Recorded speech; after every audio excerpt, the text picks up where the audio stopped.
Vous partez au travail très tôt le matin et vous rentrez tard le soir. Vous n'en finissez plus de répondre à vos dizaines de mails. Vous avez peur que votre travail ne soit pas suffisant. Vous n'arrivez plus à décrocher ni le soir ni le week-end. Et si vous étiez workaholic? Dans cette vidéo, je voudrais vous présenter le phénomène du workaholisme, comment il se manifeste, quels sont les facteurs de risque, et puis comprendre aussi, si malheureusement vous êtes concerné, comment vous pouvez en sortir.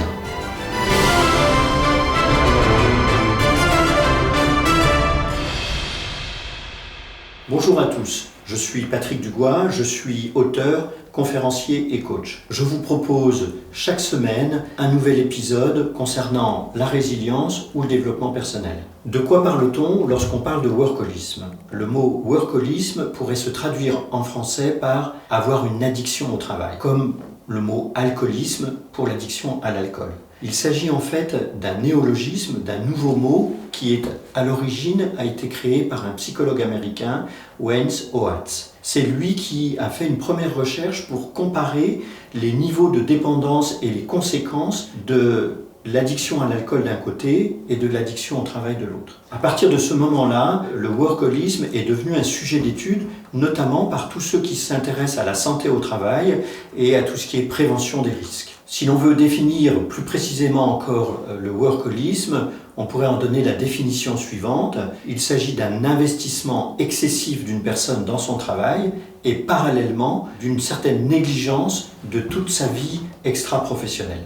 Bien entendu, on peut se demander qui est susceptible de devenir workaholic. Comme pour n'importe quelle addiction, que ce soit l'alcool, le tabac ou d'autres addictions, dans l'absolu, tout le monde peut être concerné. Pour autant, on sait aujourd'hui qu'un certain nombre de profils sont plus facilement concernés. Par exemple, les personnes anxieuses, parce qu'elles ont peur de ne pas être à la hauteur ou que leur travail ne soit pas vu suffisamment positivement, risquent de surinvestir leur travail. De la même manière, les personnes perfectionnistes auront tendance à investir davantage leur travail, à ramener du travail le soir et à vouloir absolument que tout soit parfait.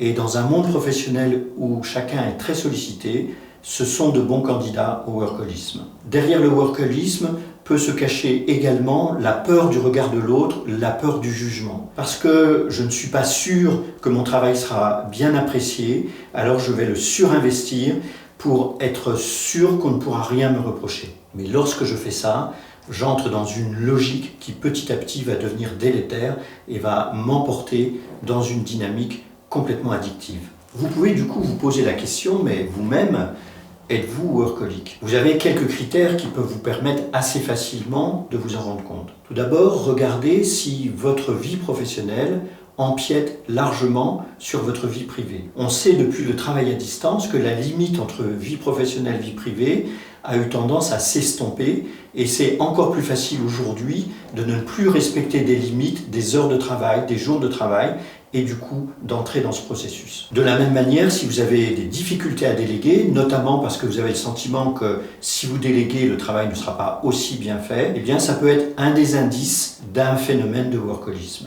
De la même manière, les personnes qui ont une tendance au workaholisme ne vont pas prendre tous leurs congés et aussi, même lorsqu'elles sont malades, elles peuvent avoir tendance à venir quand même travailler alors même qu'elles ne se sentent pas bien.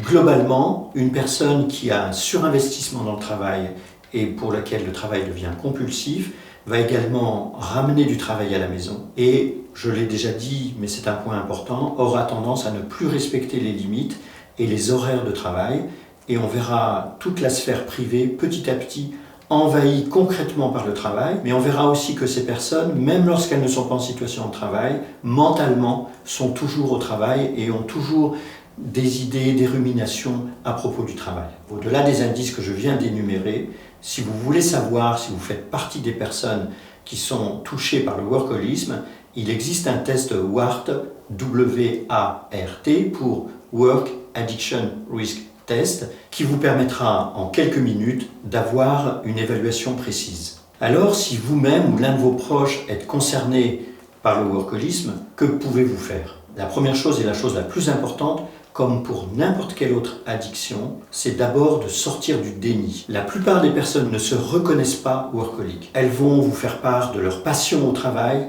de leur vocation, de leur investissement, mais elles vont avoir beaucoup de mal à reconnaître les aspects négatifs et l'aspect envahissement de leur sphère privée. Et lorsque leurs proches leur font des remarques quant à leur addiction au travail, elles ont une tendance naturelle à minimiser la situation et à fuir la discussion. Donc la première étape, c'est d'abord de sortir du déni. Ensuite, pour une personne workaholic, il y a urgence à se redonner des règles et à se refixer des limites de manière à se protéger. La seule manière d'aborder cette addiction, c'est de se fixer à soi-même d'une manière rigoureuse des heures maximum de départ du travail, un nombre d'heures maximum et des jours de repos obligatoires ou de congés. C'est à ce prix-là que petit à petit la personne pourra reprendre la main sur son propre rythme de travail. La troisième chose qui peut aider une personne workaholic, vous-même si vous êtes concerné ou d'autres, à sortir de cette addiction au travail, c'est de distinguer l'essentiel de l'important. Les personnes workaholic ont tendance à surinvestir leur travail et à surinvestir le sens qu'elles donnent à leur travail.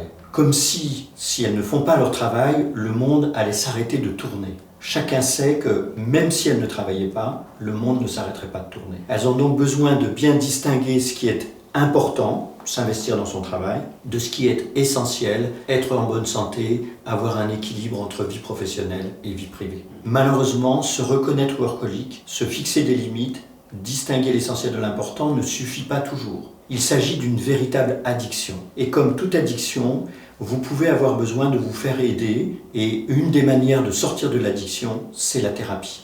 Pourquoi avoir besoin d'une thérapie ? D'abord parce que c'est important d'être aidé, mais aussi parce qu'en réalité, derrière le workaholisme, très souvent se cachent d'autres raisons, d'autres mécanismes. Il est très rare qu'une addiction à l'alcool, une addiction au tabac, ne cache pas un mal-être, une difficulté plus ancienne. C'est la même chose pour le travail. En réalité, vous avez besoin d'aller chercher des sources plus profondes et de dénouer ce qui se joue pour vous en termes d'estime de vous, de la peur de jugement de l'autre notamment. Enfin, je vous propose 2 dernières choses qui pourront vous aider face à cette addiction. La première, malheureusement, ne concerne pas que les personnes workaholiques, mais est encore plus importante pour elles, c'est de sortir du culte de l'urgence, de sortir de la croyance que si les choses ne sont pas faites aujourd'hui ou cette semaine, alors ça n'ira pas. Les choses peuvent attendre, les dossiers peuvent attendre, les clients peuvent attendre. Il y a l'idée que je m'en fais et il y a la réalité. À partir du moment où je sors du culte de l'urgence, je vais pouvoir m'accorder des temps de repos, des temps de récupération et du temps pour souffler. Et puis dernier point, qui pourra vous paraître pour le coup plus anecdotique, mais qui pourra vous aider et qui consiste à réinvestir des parties de votre vie extra-professionnelle. Par exemple, de faire du sport. En investissant de nouveaux espaces qui vous procureront d'autres satisfactions, vous allez pouvoir renouer avec le plaisir de faire autre chose que de travailler et du coup trouver la force de remettre des limites et de travailler moins. Si vous avez envie d'en savoir plus, si vous voulez aller plus loin, je vous propose la lecture d'un livre un peu spécialisé de Robert E. Donnell qui s'appelle « Comment sortir de l'addiction au travail ». Vous trouverez dans ce livre à la fois des explications très détaillées, mais aussi toute une série de techniques qui vous permettront petit à petit de sortir de cette addiction. Voilà, peut-être que cette vidéo vous sera utile quant à votre investissement professionnel.